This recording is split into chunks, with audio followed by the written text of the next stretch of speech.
তো আজকের এই ভিডিওতে আমরা ইতিহাসে 50টি গুরুত্বপূর্ণ প্রশ্ন উত্তর নিয়ে আলোচনা করতে চলেছি, যে সমস্ত প্রশ্নগুলি বারবার সরকারি পরীক্ষায় এসেছে এবং আশা করব এই প্রশ্নগুলি তোমাদের পরীক্ষা উত্তর করে আসতে সাহায্য করবে। এবং ভিডিওটি প্রথম থেকে শেষ পর্যন্ত মনোযোগ দিয়ে দেখবে, কারণ তুমি যেই কোশ্চেনটি এখানে স্কিপ করবে হয়তো সেই প্রশ্নতেই পরীক্ষায় এসে যেতে পারে। তো এখান থেকে সময় নষ্ট না করে ভিডিওটি শুরু করছি। শুধু একটাই অনুরোধ থাকবে, ভিডিও ভালো লাগলে প্লিজ ভিডিওটি লাইক করে চ্যানেলটিকে সাবস্ক্রাইব করে দেবে। তো আজকের আমাদের প্রথম কোশ্চেন, ভারতের প্রথম গভর্নর জেনারেল কে ছিলেন? তো এখানে আমাদের উত্তর যেটি হবে সেটি হবে ওয়ারেন হেস্টিংস। এখানে আমি অপশানগুলো আলোচনা করব না, কারণ অপশানগুলো তোমরাই দেখতে পারবে। আমাদের দ্বিতীয় কোশ্চেন হচ্ছে, ভারতের শেষ গভর্নর জেনারেল কে ছিলেন? এখানে অনেকগুলো অপশান রয়েছে, এখান থেকে আমাদের সঠিক উত্তর হয়ে যাবে লর্ড মাউন্টব্যাটেন। 5 নম্বর কোশ্চেন, পলাশী যুদ্ধ কত সালে হয়েছিল? এখান থেকে যেটা আমাদের সঠিক উত্তর হবে সেটি হবে 1757। 4 নম্বর কোশ্চেন, বক্সারের যুদ্ধ কত সালে হয়েছিল? এখান থেকে আমাদের যেটি সঠিক উত্তর হবে বি দাগে 1764। 5 নম্বর কোশ্চেন, ভারতের প্রথম ভাইসরয় কে ছিলেন? এখান থেকে আমাদের যেটি সঠিক উত্তর হয়ে আসবে সেটি হবে লর্ড ক্যানিং। 6 নম্বর কোশ্চেন, 1757 সালে বিদ্রোহের সূচনা হয়েছিল, সেটা কোথায় হয়েছিল? এটার উত্তর হয়ে যাবে আমাদের মিরাট। 7 নম্বর কোশ্চেন, আজাদ হিন্দ ফৌজ কে গঠন করেছিলেন? এখান থেকে সঠিক উত্তর হয়ে আসছে আমাদের সুভাষচন্দ্র বসু। 8 নম্বর কোশ্চেন, দোয়াব শব্দের অর্থ কী? খুবই সহজ উত্তর, দুই নদীর মাঝের জমি। 9 নম্বর কোশ্চেন, দিল্লির প্রথম মুসলিম শাসক কে ছিলেন? তো দিল্লির প্রথম মুসলিম শাসক যিনি ছিলেন তিনি হলেন কুতুবউদ্দিন আইবক। 10 নম্বর কোশ্চেন, দিল্লির সুলতানদের মধ্যে কে সিকান্দারি সানি নামে পরিচিত ছিলেন? এই প্রশ্নের উত্তর হবে আমাদের আলাউদ্দিন খিলজি। 11 নম্বর কোশ্চেন, মুঘল সাম্রাজ্যের প্রতিষ্ঠাতা কে? এখানে উত্তর হয়ে যাবে আমাদের বাবর। 12 নম্বর কোশ্চেন, পানিপথের প্রথম যুদ্ধ কত সালে হয়েছিল? তো এখানে সঠিক উত্তর হবে 1526। 13 নম্বর কোশ্চেন, আকবরের রাজসভায় কতজন নবরত্ন ছিলেন? তো আকবরের রাজসভায় 9 জন নবরত্ন ছিলেন। 14 নম্বর কোশ্চেন, শাহজাহান কোন স্মৃতিস্তম্ভ নির্মাণ করেছিলেন? শাহজাহান তাজমহল নির্মাণ করেছিলেন। 15 নম্বর কোশ্চেন, অরঙ্গজেবের শাসনামলে মুঘল সাম্রাজ্যের রাজধানী কোথায় স্থানান্তরিত করা হয়েছিল, অর্থাৎ কোথায় ট্রান্সফার করা হয়েছিল?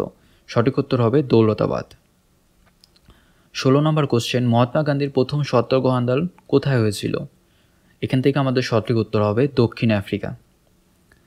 17 নম্বর কোশ্চেন, ভারতের জাতীয় কংগ্রেস কবে প্রতিষ্ঠিত হয়েছিল? এই প্রশ্নের সঠিক উত্তর হবে 1885। 18 নম্বর কোশ্চেন, কংগ্রেসের প্রথম সভাপতি কে ছিলেন?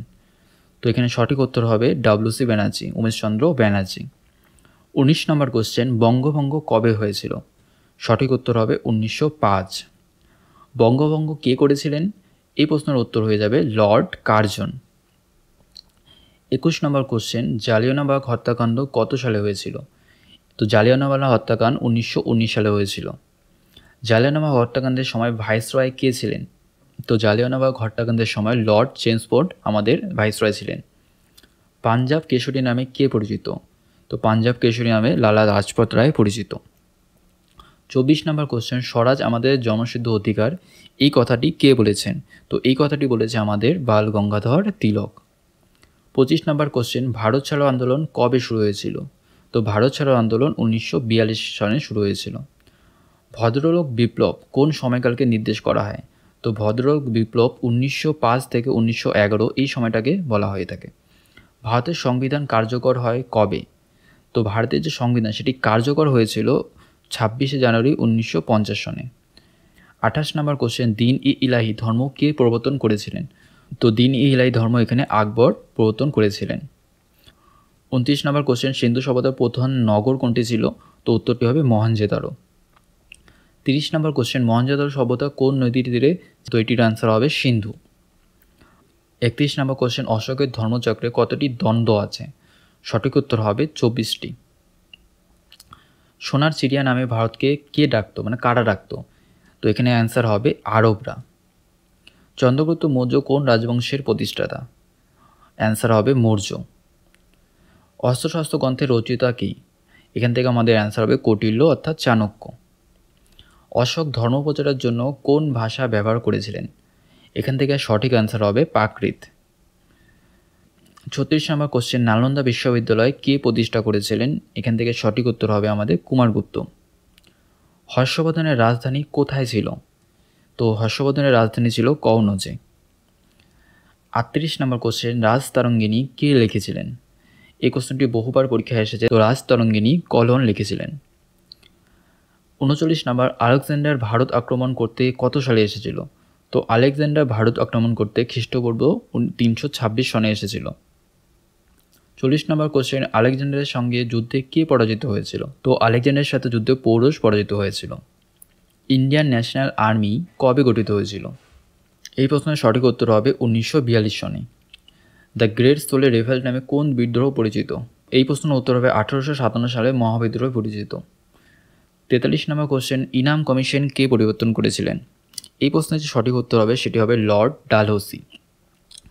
44 নম্বর কোশ্চেন, হোম রুল মুভমেন্ট কে শুরু করেছিলেন? এখানে আমাদের যে অপশন রয়েছে অ্যানি বেসান্ট, গান্ধীজি, তিলক।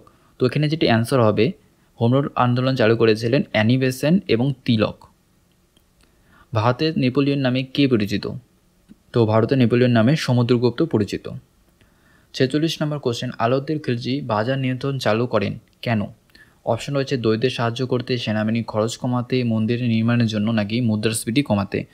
তো এখান থেকে যেটি সঠিক উত্তর হবে সেনাবাহিনীর খরচ কমাতে। 47 নম্বর কোশ্চেন, দিল্লি সুলতানের শেষ রাজবংশ কোনটি? তো এখান থেকেও সঠিক উত্তর হবে Lodhi. British East India company কবে ভারতে এসেছিল? এই প্রশ্নের সঠিক উত্তর হবে 1600 সনে ভারতে এসেছিল। 49 নম্বর কোশ্চেন, ইংল্যান্ডের রানী এলিজাবেথ প্রথম কোন কোম্পানিকে অনুমোদিত করেছিলেন? তো এখান থেকে সঠিক উত্তর হবে ব্রিটিশ ইস্ট ইন্ডিয়া কোম্পানিকে।